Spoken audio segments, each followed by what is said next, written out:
Uruguay hoy nos dio una clara señal que hay que interpretarla rápida y profundamente. Y el mensaje de hoy es de una alternancia plural, no es de una alternancia de un partido solo, es alternancia para el país con responsabilidades de muchos para hacerse cargo. Convocamos a nuestros votantes a respaldar la candidatura del doctor Lacalle Pou para encabezar la coalición con la que vamos a transformar el país. Cabildo Abierto anuncia ahora que va a apoyar al doctor Luis Alberto Lacalle. Vamos a dialogar con todo el mundo, pero no vamos a hacer acuerdos en base a entre cuatro paredes repartir cargos. Bienvenidos a un nuevo podcast del Observador. Soy Gonzalo Charquero y estamos en la Mesa Chica, donde junto a los periodistas de la redacción que siguen los candidatos, analizamos lo que dicen y lo que piensan los protagonistas de la carrera electoral. Ya tuve que ir obligado a misa, ya toqué en el piano para Elisa, ya aprendí a falsear mi sonrisa, ya caminé por la cornisa. La elección de este domingo puso a Daniel Martínez y a Luis Lacalle Pou en el balotaje, y aunque el Frente Amplio fue la fuerza más votada, el bloque de la oposición, que ya trabaja en una coalición, se posiciona con una ventaja para la segunda vuelta. ¿Cómo vivieron los comandos la jornada del domingo? ¿Cuáles son las primeras repercusiones en los partidos más votados? Hay mucha tela para cortar y en esta edición de La Mesa Chica recibimos a los periodistas que estuvieron en los comandos para hablar sobre la votación del domingo. Bueno, bienvenidos varios. Hoy más que mesa chica tenemos mesa grande o mesa ampliada. Estamos con Martín Tócar, que siguió la cobertura de Daniel Martínez, Natalia Gold, que siguió a Luis Lacalle Pou, con Santiago Soravilla, que siguió a Ernesto Talvi, con Rosina de Armas, que siguió la cobertura de Guido Manini Ríos. Bueno, la gran pregunta post-electoral es ¿sensaciones? Ayer empiezo yo, ¿no? Que habíamos quedado en eso. Ayer en Hubo una negociación, pero en el comando del Frente Amplio había sensaciones para ver, para olfatear, para escuchar. Obviamente caras de derrota, ¿no? Después de que los resultados se fueron confirmando. Una victoria parcial en primera vuelta, ¿no? Porque son la primera fuerza, pero que tiene mucho de derrota por la magnitud de la votación de la oposición sumada y porque, sobre todo, en los últimos días, en los días previos, había generado una expectativa en el comando del oficialismo y, sobre todo, en la militancia, de que se venía revirtiendo una situación que era bastante magra en cuanto a los resultados o las proyecciones hace un mes atrás. Sí, hablábamos en el podcast anterior como un estado de ánimo ahí que como que parecía que algo había cambiado. Perdón, esto como hablamos en otros podcasts, así nos queda la garganta después de la campaña, ¿no? Pero sí, como veníamos hablando, incluso respaldados por algunas encuestas, no solo las que se dieron a conocer a la opinión pública como la de Radar, sino también otras internas que manejaban de distintas consultoras, evidenciaban efectivamente que había por lo menos unos movimientos que hacían dar lugar a un escenario más parejo. Y eso se manejaba obviamente en el comando oficialista. Y entonces cuando llegamos ayer a la carpa había versiones muy distintas de cuánto podría ser la votación. Habían bocas de urna que decían 38, 37%, otras que daban 45%. Entonces había una esquizofrenia entre los dirigentes bastante alta. Y bueno, una ansiedad brutal sobre las 20:30 o 20:28 en el caso de algunos canales, que en la se desplegó una carpa. El señor del meridiano de Greenwich lo volvieron loco. En la carpa desplegada ahí por la calle Aquiles Lanza, había televisores con cada uno de los canales, y ahí estaban ministros, legisladores, dirigentes, asesores de Martínez, mientras el candidato estaba con su familia en el 8º piso. Y bueno, llegó el momento de la verdad y lo reflejamos hoy en la nota, como las caras de sonrisa que había, como de un optimismo obviamente moderado, pero que se esperaba un 43 por lo menos. Claro, cuando vieron el primer dato de opción, que fue un 37,6, hubo como un silencio así de velorio y algunos comentarios, como decíamos, algún dirigente que dijo lapidario. y después equipos que dijo 40,6, que al final después terminó siendo un poquito más bajo. Y claro, ahí ya las caras se habían transformado y desde allí la noche no remontó, a pesar de que con el frío después de los razonamientos se empezó a ver que bueno, que todavía hay una batalla que se puede dar, pero que efectivamente está cuesta arriba. Sí, eso es bien típico de las noches de las elecciones, digamos, porque en todos los comandos, digamos, se vive eso de los boca de urna, de cuánto me dan, y bueno, en este caso, en esta elección en particular fue en el Partido Nacional y el Frente Amplio lo que estaban ahí más a la expectativa. En el Partido Nacional también fue algo así, porque estaban como que no se quería decir nada del boca de urna y de buenas a primeras todos festejando. Sí, en el Partido Nacional fue lo mismo que contó Martín, pero al revés, digamos. O sea, en las horas previas, bueno, de hecho fuimos con Gonza, porque ayer el equipo había que potenciarlo porque había mucho trabajo para hacer ahí, y en las horas previas que estábamos ahí, obviamente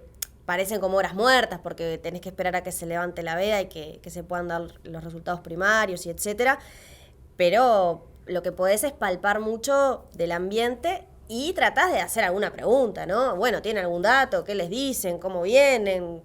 ¿Cómo está la cosa? Y a diferencia de en otras instancias, en mi caso puedo comparar más con la interna, porque es la que me tocó cubrir en esta cobertura que estuve haciendo de los blancos.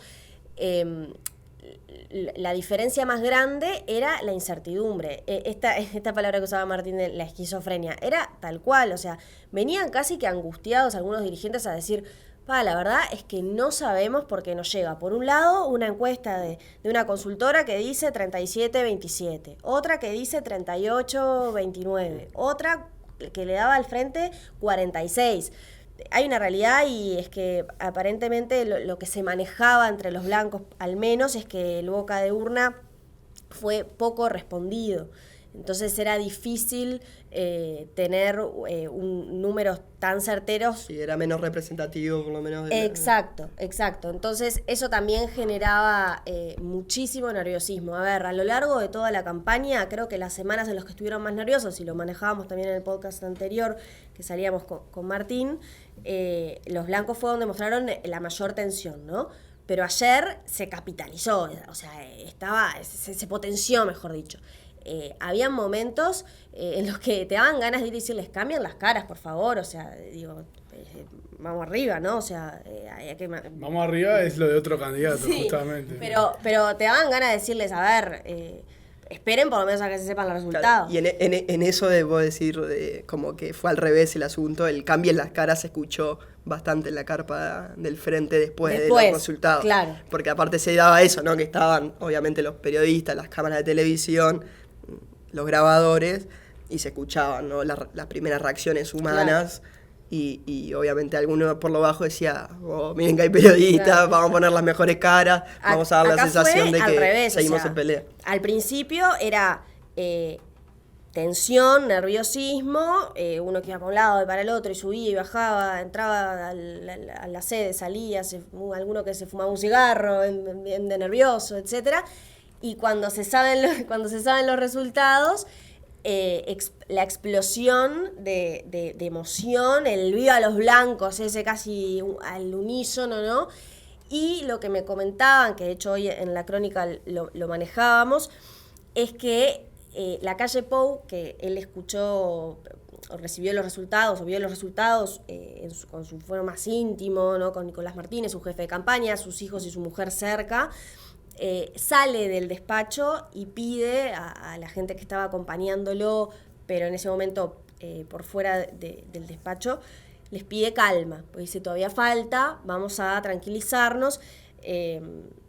Obviamente consideraba que tenían motivos para festejar, pero pide tranquilizar un poco. Y en el caso de los Colorados y también de Manini Ríos, ¿cómo fue? Porque si bien no estaban, digamos, tan en la definición de si votar, ¿no? El peso de la elección de ayer también era importante para definir el eventual posicionamiento en una coalición y también en el Parlamento. Talvi en particular tenía esa comparación con Bordaberry, al que le dijo tanto que no y que al final después no pudo superar. Sí, y esa era la tensión que estaba latente y los números que ellos podían ir manejando en la previa. Se fijó, el 12,9 de Bordaberry fue lo que marcaba, bueno, a partir de acá podemos decir que fue una elección exitosa, y si bajamos un poco, pero no, o sea, si oscilamos sobre el 12,9, ahí podemos decir, bueno, hay un sabor, a un gusto a poco. Los primeros razonamientos lo que decían es, bueno, el Frente Amplio perdió un montón de votos. El Partido Nacional, incluso teniendo una buena votación, también perdió votos. Nosotros somos los que menos perdimos de los partidos grandes. O sea, el surgimiento de Cabildo en el fondo no nos afectó tanto porque logramos rascar de otro lugar. Pero sin embargo, eso como Partido Colorado, que es el partido histórico que gobernó Uruguay, es como bastante de jugar a lo chico, digamos. La referencia futbolera es cuando Peñarol se queda conforme con clasificar a la Sudamericana. Bueno, eso es cada vez más común. Pero no debería. No debería. En el caso de los colorados, la sensación era, en un momento, también lo que les pasaba era, cuando pasaban raya, en un momento nos creímos que teníamos posibilidades de llegar al balotaje. Entonces eso generó un montón de expectativas que luego se fueron frustrando. Y llegaron a la definición ya sabiendo que eso era imposible. Pero a la vez llegaron a la definición con algunos problemas internos que se van a empezar a capitalizar en las próximas horas y que de hecho ya se empezaron a exhibir. Y es, bueno, qué peso tiene la renovación del partido, del sector de Ciudadanos. Para poner un ejemplo bien claro, en el búnker de campaña, donde estaba Talvi, no había ningún dirigente de Ballistas Unidos, ninguno, no estaba Julio María Sanguinetti, no estaba Morín Valle, no había diputados, no había ningún dirigente, eran todos dirigentes de Ciudadanos. Eso en el caso del Frente Amplio no ocurría, en el caso del Partido Nacional no ocurrió. Y eso puede mostrar por ahí una evidente fractura. Una cosa que comentábamos también ayer de noche era el tema de la pregunta por cuál es el aparato del Partido Colorado, de que también Talvi salió a enfrentar tanto. Porque por lo menos en Montevideo, Ballistas y tampoco a Morín Valle marcaron una buena cantidad de votos. Entonces eso también muestra un quiebre de organización por ahí, es algo que se está hablando. Sí, yo creo que Ciudadanos emerge como la fuerza interna del Partido Colorado con mayor potencia y con un líder muy claro. Y en Ballistas lo que ocurre es que el líder es Julio María Sanguinetti, que volvió a la arena política a los 83 años. No tiene un futuro prominente. Entonces, ahí abajo, lo que ocurre ahí abajo, sí, es un lugar donde todos los aparatos que se desplegaron también se desplegaron porque volvía Sanguinetti. ¿Qué puede pasar a partir de ahora? Es realmente una incógnita, pero también ellos lo que dicen es, bueno, los Ballistas Unidos tenemos el 42-43% de los votos colorados. Y a la hora de negociar una coalición, lo que vamos a decir es que la conducción del partido es compartida. Hacia ahí es hacia donde van y hacia ahí es donde pueden empezar a aparecer las tensiones. Tengo una duda. ¿Qué rol puede jugar la Secretaría General que le ofrecen a Sanguinetti también en eso, no? ¿Sigue en pie eso? Sigue en pie, por lo menos, y está declarado. No hay elementos para pensar que eso pueda cambiar, salvo una crisis interna en el partido, muy grande. Porque haberle dicho a Sanguinetti que vas a ser el secretario general y luego echarse para atrás... es un escándalo. Así es. Pero ¿qué rol puede? Y bueno, es un rol importante. Las negociaciones entre partidos, por más de que los líderes sean algunos, también tienen formalidades. Y, por ejemplo, las negociaciones de los blancos tienen un directorio que lo va a llevar adelante y el Partido Colorado tiene un comité ejecutivo que los tiene que refrendar esos acuerdos. Y ahí es donde el rol de Sanguinetti va a empezar a aparecer. Puede ser que también que lo que se haga se postergue la decisión de que él asuma como secretario general. Eso puede un poco alimentar tensiones, pero a la vez también solucionar la tarea. Claro, patear para adelante un poquito.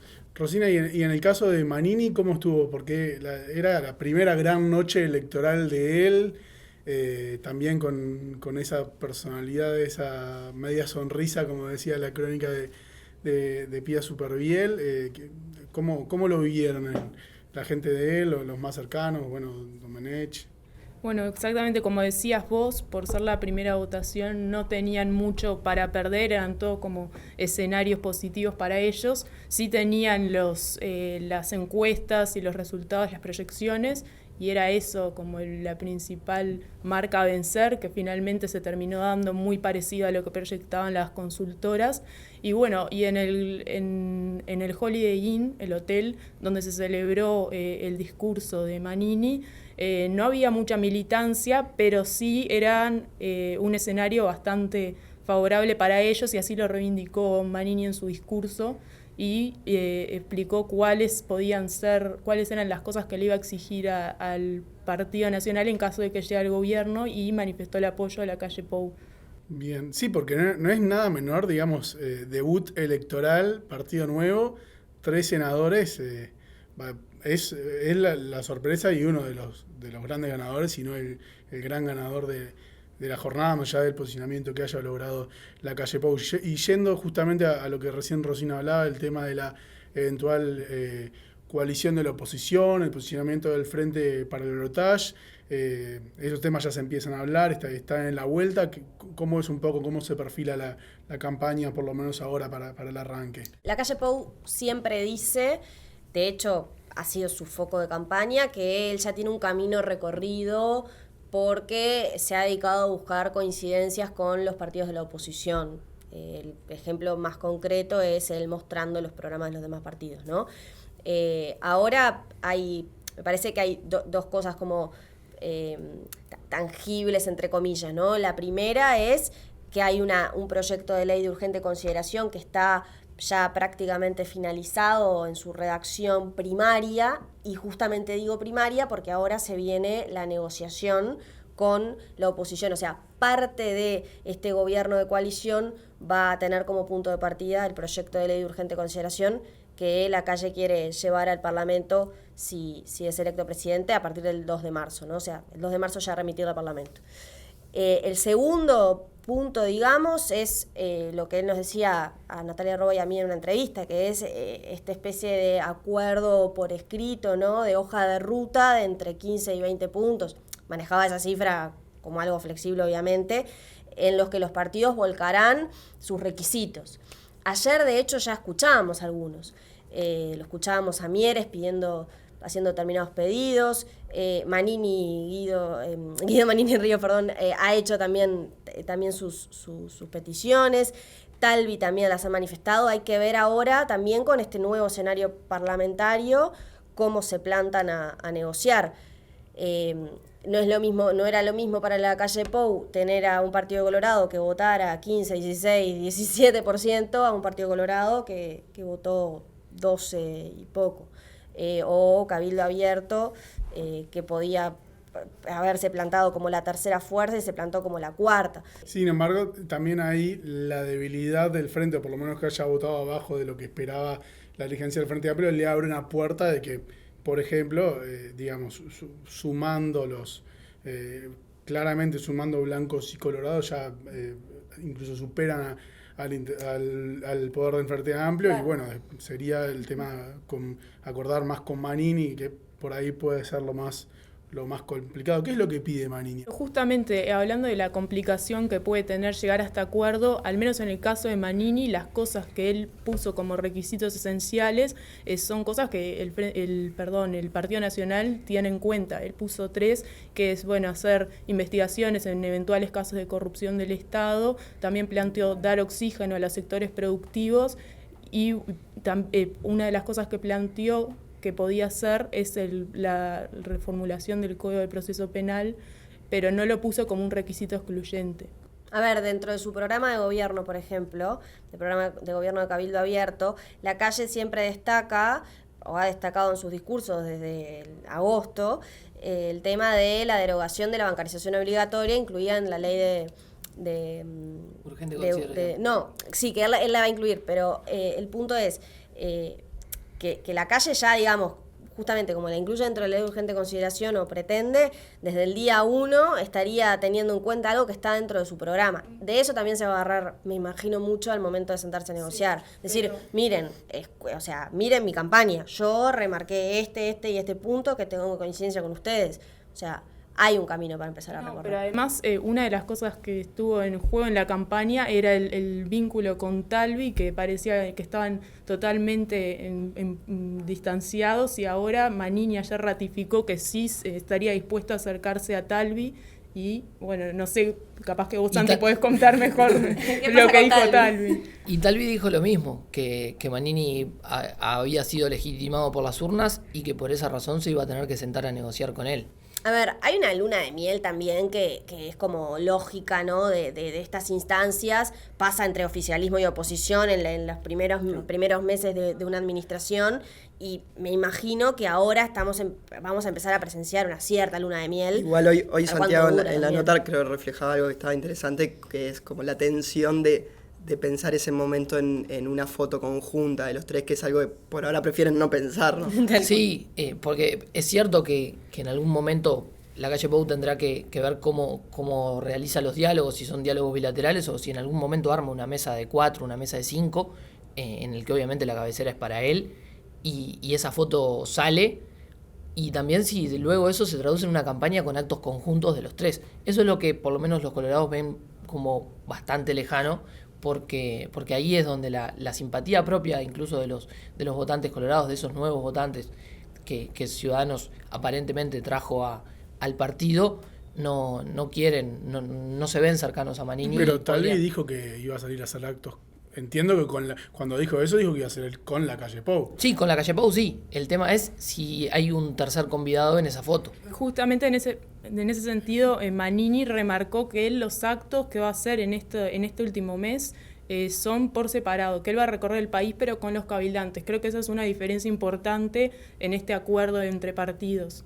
Y en este escenario el frente, ¿cómo se para? No, justamente... Porque hay cosas para aprovechar. Claro, también. Estas son las dudas o las tensiones de esa coalición o el gobierno multicolor que señala la calle Pou, de las que el frente se agarra como para tratar de romper ahí esa luna de miel que pueda generarse en estos días y tratar de machacar en el electorado que lo que hay es una coalición donde hay diferencias, donde Talvi no piensa lo mismo que Manini Ríos, cosa que obviamente desde la oposición le podrán achacar que en el Frente Amplio también hay diferencias, pero lo cierto es que la campaña del Frente se va a centrar por lo menos en dos ejes. Uno es ese, intentar no machacar en el asunto de que el alto peso de Manini Ríos en esa coalición, manejan datos que también en el Partido Colorado, vos lo comentabas, que hay varios votantes de los que permanecieron junto a Talvi, que no ven con buenos ojos una coalición donde Manini Ríos tenga un peso casi igual al del Partido Colorado. Eso lo intentarán aprovechar desde el Frente Amplio como para decir, tratar de hacer algunos guiños que se vieron en el último tramo de la campaña por parte de Martínez, que dijo que tenía coincidencias. Dijo, por ejemplo, que en educación y seguridad la propuesta de Talvi se parecía más a la suya que a la de la calle Pou. Obviamente son, lo que habla gente en el Frente Amplio, también analistas políticos, es como que fueron guiños que se dieron en un marco de más grande de confrontación con el bloque opositor. Son guiños raros porque en realidad tuviste hasta hacía un mes y medio cuando Talvi estaba en las encuestas un poco más arriba del Frente, no paraba de pegarle. Claro, hasta dejarlo en el piso. Entonces, ayer, mientras esperaban a que la calle Pou saliera a dar su discurso, que de hecho él aguardó a que los demás candidatos de la oposición manifestaran públicamente el apoyo. En realidad quería escuchar el discurso a ver si lo manifestaban, y de hecho lo hicieron. Pasaban en pantalla gigante, en la puerta de la sede, el discurso de Martínez. Y cuando menciona a Valle de Ordóñez y luego a Wilson, explotaron en furia. O sea, era un malestar por haber escuchado a ese caudillo blanco, ¿no? A ese líder. Sobre la noche de los actos, quería traer un tuit que leí que me pareció muy elocuente del periodista Mauricio Raufetti, que dice: datos sencillos de muchas coberturas electorales encima. El que habla último es el que siente que ganó. El que corta la música primero es el que siente que perdió. Y hablando volviendo al tema de la coalición, tema de la gobernabilidad por parte del Frente, porque el Frente se para en un escenario, no, ellos tienen que hacer una coalición, pero el Frente ha perdido un peso importantísimo en el Parlamento. Entonces, ¿Qué legitimidad ven para ese discurso cuando hoy en día están en clara minoría frente al bloque opositor? Claro, ahí, bueno, ahí me parece que la estrategia es justamente tratar de despejar las dudas que se ciernen sobre la coalición Frente Amplista, llevando la pelota al otro lado. O sea, tratar de decir que si nosotros no podemos, ellos tampoco. Del otro lado del río tampoco hay las certezas que se tratan de vender. Esa es un poco la estrategia a desarrollar. Un apuntecito nomás, porque había dicho que había 2 ejes. Otro es llevar la campaña al Daniel Martínez contra la calle Pou y solo en las personas, tratando de aprovechar las flaquezas que pueda tener la calle Pou como imagen. Polarizar al máximo. Polarizar Sin embargo, eso hasta ahora no le ha dado mucho resultado. No le ha dado resultado, exacto. Pero es parte de la estrategia y quizás se pueda ver en el debate que va a ser obligatorio. Volviendo al tema del Parlamento, la gobernabilidad, está claro que el Frente Amplio ahora va a intentar salir, ¿no?, a buscar tender algunos puentes y ver posibilidades de una gobernabilidad en minoría, porque ellos lo que han manifestado es que en caso de no tener mayorías, como efectivamente fue lo que arrojaron los resultados, no necesariamente tendrían que gobernar con una coalición con otro partido, sino ver ley a ley. Ahora el problema que dejaron las urnas es que del otro lado hay una clara, si se juntan, ¿no?, y si hay una coalición unida, hay una clara gobernabilidad de ese lado, pero de vuelta, o sea, lo que van a intentar es demostrar e insistir en las diferencias que, por ejemplo, hay entre Talvi, Manini y Ríos, y apelar a esos votantes quizás de una sensibilidad más de centro izquierda, que podrán haber castigado al Frente Amplio, pero que quizás se vean repelidos por último, para cerrar un poco con un tema de tono de discurso, digamos, se puede pensar que Martínez se va a endurecer y que la oposición, por un lado, va a tratar de mantener cierta mesura en sus mensajes. En el caso de la calle, creo que no va a cambiar el tono del mensaje. Él en las últimas semanas fue mucho más amplio, digamos, en el público. Claro, porque él particularmente ha sido muy cuidado en todo lo que dice. Y va a seguir siendo porque, o sea, si hay algo a lo que apeló fue a eso, y si hay algo que no hace es tomar decisiones de último minuto. Así que piensen que esto ya es una estrategia que se viene cocinando desde hace mucho tiempo. Él mismo lo ha dicho, desde hace 5 años, ¿no? O sea, desde que perdió las elecciones de 2014 y decidió lanzarse de nuevo. Así que me imagino que seguirá apelando a, por un lado, esta frase que utiliza siempre de ejercer la autoridad con justicia y con humildad, la humildad vinculada a necesitamos de los demás para tener un buen gobierno, y algo que decía ayer es, y que de hecho lo viene diciendo bastante, es el no agredir, porque si yo agredo, no estoy agrediendo a un partido, estoy agrediendo a personas de mi país que piensan de determinada manera y para las cuales yo quiero ser su gobernante. Yo no puedo agredir a quienes quiero gobernar, digamos. Un último apunte ahí es, imagino que el discurso de Talvi va a estar bastante enfocado, porque ya lo dijo el domingo mismo, en una especie de vamos a hacer lo mismo que hicieron los blancos en el 99. Me parece que viene un poco por ahí, y ahí el recuerdo es a Jorge Valle lo hicieron presidente los blancos con todos sus votos, nosotros vamos a volver a hacer lo mismo, vamos a funcionar de esa manera, a pesar de que Cabildo Abierto es un partido relevante ahora en el sistema. Y lo otro, lo que sí el Frente Amplio puede en el gobierno con minorías, o por lo menos lo que Talvi le aseguró, es que tiene sus 2 senadores para darle estabilidad. Capaz que el Frente Amplio en eso pueda hacer algún tipo de machaque. En ese guiño también de Talvi al 99, y que también se ven en muchos otros indicadores, como hay en el discurso una comparación con el 99, también ya se vieron chicanas del Frente Amplio diciendo, bueno, si lo comparan con el gobierno que fue electo en 1999, ya sabemos cómo termina eso. O sea, eso va a formar parte, obviamente, del discurso de campaña. Fue uno de los que dice. Exacto, ya se vio a dirigente del Frente Amplio ir directo por esa vía, y va a ser también, obviamente, parte de la estrategia discursiva de la izquierda.